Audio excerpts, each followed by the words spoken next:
Hello, Uriel. This is your Professor Ian. This is a short video. We'll talk about your second essay, what's working, what you work on improve, writing issues. So I just read your second essay, which you call Hitler in Argentina. I love the title.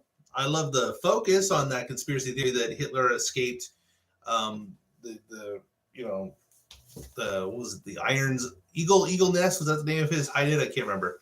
But anyway, his bunker, and fled to Argentina and lived there. I think you're the first one to want to work on this conspiracy theory in the years I've been teaching or using this prompt. So that was interesting. But I think there's a miscommunication here, a misunderstanding, because the whole point of the paper is to debunk the conspiracy theory, not to kind of rehearse it and think about, well, maybe it's true.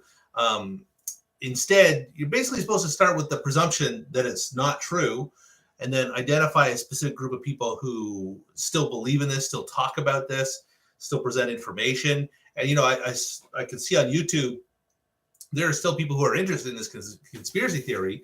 So it would be interesting to look at that, because it's one of these ones where it's like kind of a classic conspiracy theory, almost like JFK or something, where it's, like 50 or more than 50 years ago now.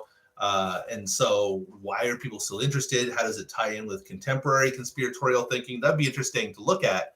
But that's the focus of the paper, is supposed to be on a specific community that still believes in this conspiracy theory, not, you arguing that it's kind of true, or might be true.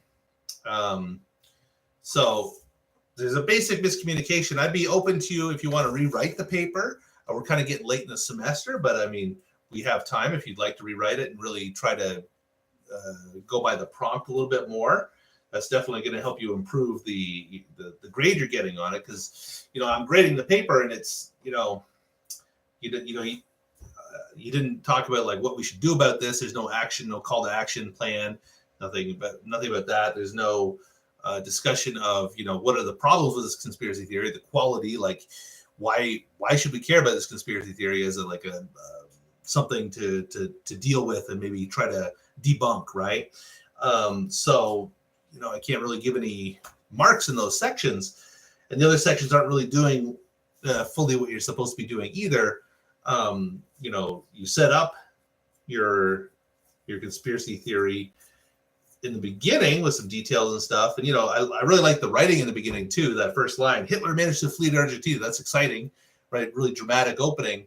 But then you kind of go the opposite way that you're supposed to. Instead of debunking, you start talking about like, wow, maybe this is true, and that kind of sabotages your next couple sections, instead of like looking at a specific community that believes in this and thinking about why they believe in this, analyzing some of the way that they share and value information, and then trying to debunk this. You just discuss some of the ideas about maybe why it might be true. So that's the main thing. And again, I'm open to you rewriting it if you're interested. In terms of formatting, your works cited needs a lot of work. You need to have the name of the author if that's available, the name of the title of the article, when it was published, where it was published, and then the URL. You only have the URLs, so URL is only one part of this. And then in MLA, we also like, when you accessed on the date.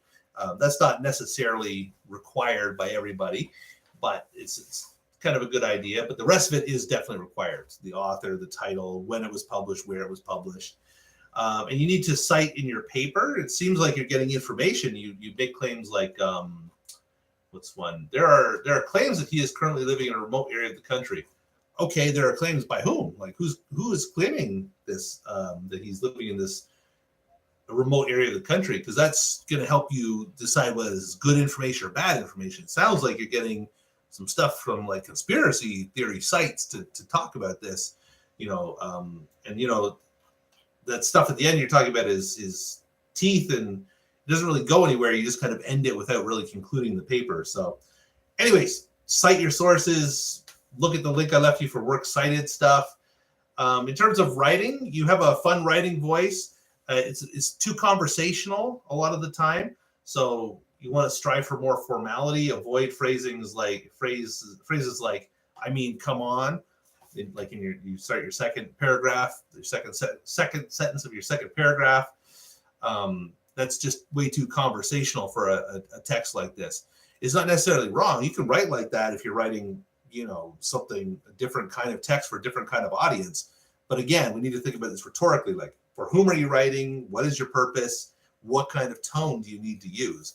If you're writing a more formal analysis like this, you need to really avoid that kind of conversational phrasing. Anyways, that's about it for now. Please do email me if you're interested in rewriting. And otherwise, have a great day. Thank you very much.